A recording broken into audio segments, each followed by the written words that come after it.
आज के लेक्चर में हम ऐसे सिलेक्टेड स्नोबेरीज जो कि एडोल्फ हक्सले के द्वारा लिखा गया है, जो आपकी बीए पार्ट सेकंड के पेपर सेकंड में इंक्लूड है, उसको डिस्कस करेंगे।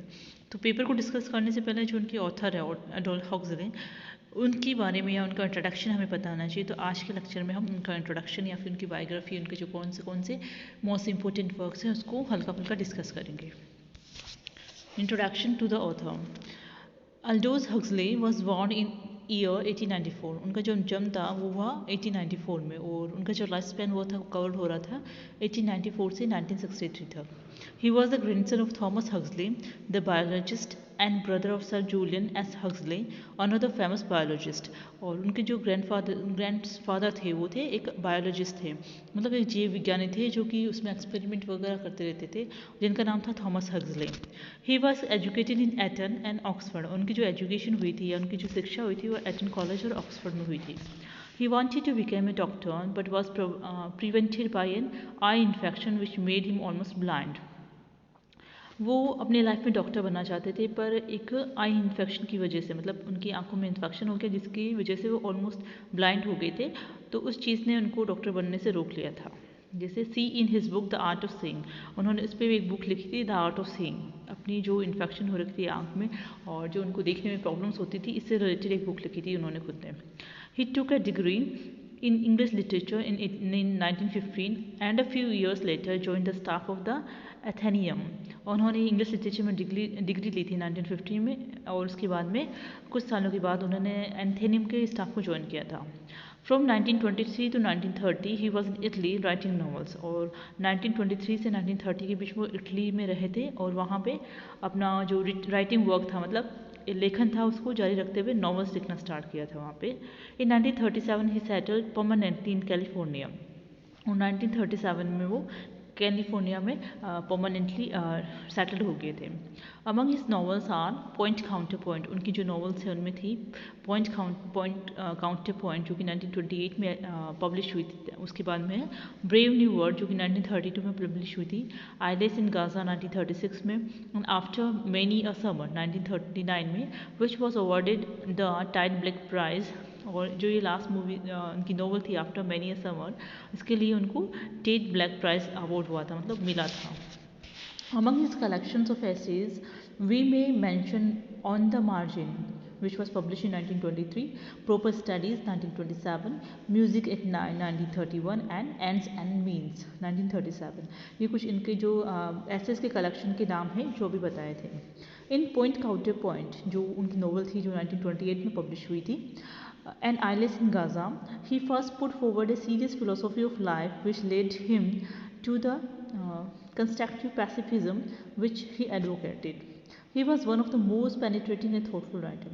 जो उनकी जो बुक्स थी पॉइंट काउंटर पॉइंट और आइलेस इन गाजा, उसमें उन्होंने जो लाइफ की फ़िलोसफी थी, seriousness of philosophy in life, मतलब इंसान की लाइफ की जो फिलोसफी है, उसकी जो सीरियसनेस है, जो कि उसकी लाइफ में पैसिमिज्म को जिसकी वजह से उनकी लाइफ में पैसिमिज्म आता है या डिप्रेशन आता है या नेगेटिविटी आती है, या जो उनका जो बुरा उसका जो बुरा काउंटर पार्ट था, अच्छे का बुरा का जो काउंटर पार्ट था, उस चीज़ को उन्होंने अपनी इन दोनों बुक्स में प्रेजेंट किया था।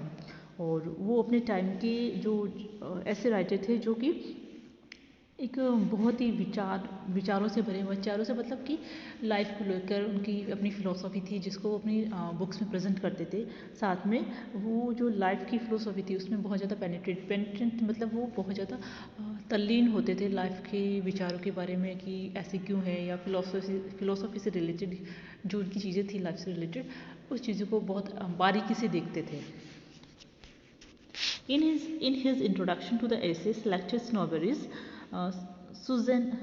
Susannah K. Sinha writes Adolf Leonard Huxley was the inheritor of the best family tradition. His grandfather was Thomas Henry Huxley, the eminent Victorian scientist. और जो उनके ग्रैंडफादर थे वो एक साइंटिस्ट थे विक्टोरियन एज के। His mother was the direct descendant of Dr. Thomas Arnold, the famous headmaster of Rugby. और उनकी जो मदर थी वो डिसेंडेंट थी, डिसेंडेंट इसकी वंशज थी किसकी, डॉक्टर थॉमस आर्नोल्ड जो कि हेडमास्टर थे रग्बी के। Thus, Adolf Huxley was a great nephew of the poet Matthew Arnold. इसलिए वो जो पोइट थे मैथ्यू आर्नल्ड उनके ग्रैंड नेफ्यू थे। Adolf Huxley was educated as Eton and Oxford, और उनकी जो एजुकेशन हुई थी एटन और ऑक्सफर्ड पर हुई थी, जैसे हमने पहले डिस्कस किया था. He entered journalism at a young age. वो जर्नलिज्म में एक छोटी अवस्था में, मतलब बहुत ज़्यादा किशोरावस्था या जो बोल सकते हैं छोटी उम्र में उन्होंने जर्नलिज्म लिखना स्टार्ट कर दिया था. He was on the editorial staff of the Athenaeum and dramatic critics of the Westminster Gazette. और उन्होंने इसी अवस्था में, मतलब कम उम्र में ही उन्होंने एडिटोरियल स्टाफ था जो एनियम का, वहाँ पर उसको ज्वाइन किया था. साथ साथ में वो एक एज ए ड्रामेटिक क्रिटिक जो सर्कल था वेस्टमिंस्टर गैजेट का, उसमें एज ए ड्रामेटिक क्रिटिक काम किया था उन्होंने. He travelled widely, which gave him a larger experience of life and provided him with the theme of many of his celebrated works, which came at regular intervals. आगे है कि उन्होंने बहुत ज़्यादा घुमा था, मतलब दुनिया देखी थी, और उस चीज़ को देखने के बाद जो उनको एक्सपीरियंस हुआ था, क्योंकि वो बहुत ही पेनेट्रेटिंग टाइप के, बहुत ही थॉटफुल पर्सन थे, तो जहाँ पे भी गए उस हर एक चीज़ को उन्होंने बहुत ही बारीकी से देखा, उस चीज़ को समझा. तो जो उनका एक्सपीरियंस हुआ था लोगों को देखने का, उनकी लाइफ को देखा था उन्होंने, तो उस एक्सपीरियंस को उन्होंने अपने ज़्यादातर वर्क में यूज़ किया था. As a young journalist he compose excellent poems, और एक जर्नलिस्ट के तौर पे उन्होंने बहुत अच्छी अच्छी पॉम्स लिखी थी. But he found his element first in essays and travelogue and secondly in his novel. पर उन्होंने पॉम्स लिखी थी, पर उनको जो अपना एलिमेंट, मतलब जिस चीज़ में उनको खुशी मिलती थी, जिस चीज़ में उनको लग रहा था कि मैं अपने आप को अच्छे से व्यक्त कर पा रहा हूँ, तो वो थी एसेज, ट्रेवलॉग्स मतलब यात्रा से संबंधित जो वृत्तांत होते हैं उनको बोलते हैं, और साथ में उसके अलावा नॉवेल्स में, मतलब वो अपने आप को सही से प्रेजेंट कर पाए थे एसेज में, ट्रेवलॉग्स में और नॉवेल्स में, बजाय कि पोएम्स में. Huxley was deeply interested in the problem of human life. Huxley को जो ज़्यादा इंटरेस्ट किस चीज़ में था, या वो था कि ह्यूमन इंसान की लाइफ में क्या क्या प्रॉब्लम्स आ रही है, तो उसको कैसे फेस कर पा रहा है, या आने वाले टाइम में क्या क्या प्रॉब्लम्स आने वाले, उस चीज़ को लेकर वो बहुत ज़्यादा डीपली इंटरेस्टेड थे उस चीज़ में. Initially he was a strong rationalist analysing the various aspects of life. जब उन्होंने उनका जो शुरुआती दौर था एज ए राइटर, तो एक रैशनलिस्ट थे, जिसमें वो लाइफ के हर एक चीज़ को, जितने भी एस्पेक्ट्स थे, जितने भी उसके लाइफ के एस्पेक्ट थे, उन हर एक चीज़ को एनालाइज कर रहे थे. He made frontal attack on what ever was irrational and absurd. और इसलिए उन्होंने उनको जो भी चीज़ एब्सर्ड लगती थी, मतलब अजीब या फिर इरेशनल लगती थी उनको, तो उस पर वो सीधा अटैक करते थे. Thus he became one of the most powerful forces among the essayist and novelist of the present century. और इस तरह से, क्योंकि वो जिस चीज़ को भी देखते थे जो उनको इरेशनल लगती थी या एब्सर्ड लगती थी, तो उस चीज़ पे वो अटैक करते थे. इसलिए ये जो उनकी फोर्सेस थी, जो इसी की वजह से वो अपने टाइम के जो बेस्ट नॉवलिस्ट या फिर एसेस थे उनमें गिने जाने लगे थे. Huxley lived through the two world Wars. Huxley ने दोनों world war, first world war भी देखा था और सेकेंड वर्ल्ड वॉर भी दोनों देखा, और उस टाइम में जो किस तरह से इंसानों के जीवन परिवर्तन हुआ था वो चीज़ देखी, किस तरह से इंसान उस चीज़ से टूटे थे, या किस तरह से उससे वापस जो उभरे थे, हर एक चीज़ को उन्होंने देखा, उन चीज़ों से एक्सपीरियंस किया. It was the grimness of the wars which shocked and compelled him to turn a new leaf. और जो वॉर की जो ग्रिमनेस थी, यानी जो भी उतार चढ़ाव थे, जो भी बुराइयाँ थी, जो भी दुख हुआ था, उस चीज़ ने उनको एकदम नई चीज़ में उनकी लाइफ को पूरी तरह से पलट दिया था. He left England, settle in California. इसलिए उन्होंने इंग्लैंड को छोड़ दिया और कैलिफोर्निया में सेटल हो गए थे. And devoted himself to the pursuit of what he called the perennial philosophy. और फिर उन्होंने एक पेरेनियल फिलोसॉफी से उसमें अपने आप को पूरी तरह से डिवोट कर दिया था. आगे है Adolf Huxley's prose style. Adolf Huxley की जो प्रोज स्टाइल थी वो कैसी थी. Adolf Huxley's prose style faithfully mirrors his tremendous mental capacity.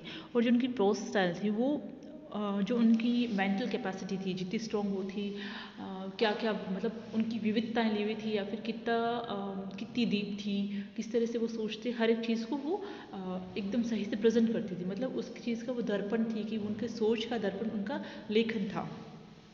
With all the wonderful sweep of his mind, Huxley is always lucid.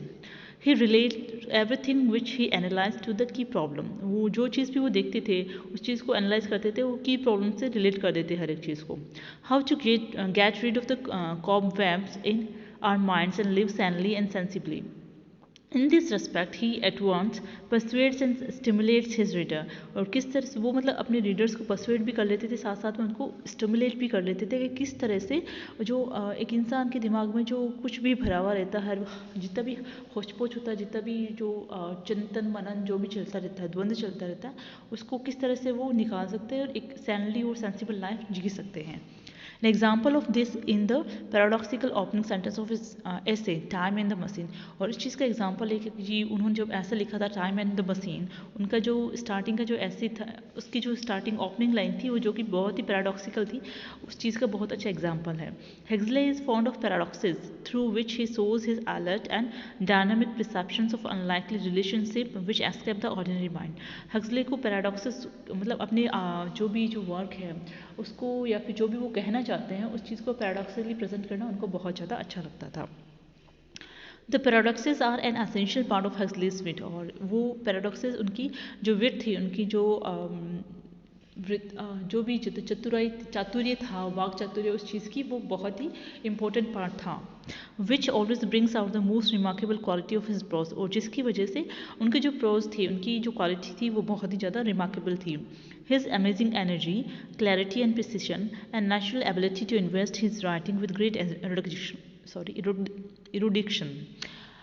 उनकी जो एनर्जी थी वो बहुत ज़्यादा अमेजिंग थी, साथ में जो उनका जो वर्क था वो बहुत ही ज़्यादा क्लियर और प्रिसाइज था। प्रिसाइज मतलब जिस चीज़ को प्रेजेंट, जिस चीज़ पे वो एम्फोसाइज करना चाहते या जो चीज़ हमें प्रेजेंट करना चाहते थे वो उसी पे मतलब एकदम सही सटीक जगह पे वो रहती थी। And naturally ability to invest his writing with great eruditions. तो आज के लेक्चर में हमने जो हमारे एसेइस्ट हैं एडोल्फ हक्सली, उनकी लाइफ के बारे में, उनके जो इंपॉर्टेंट वर्क्स हैं, उनकी प्रोज स्टाइल कैसी है, उस चीज़ को बारे में हमने डिस्कस किया। नेक्स्ट लेक्चर में हम सिलेक्टेड नॉवेल्स जो ऐसे हैं उसको डिस्कस करेंगे। Thank you.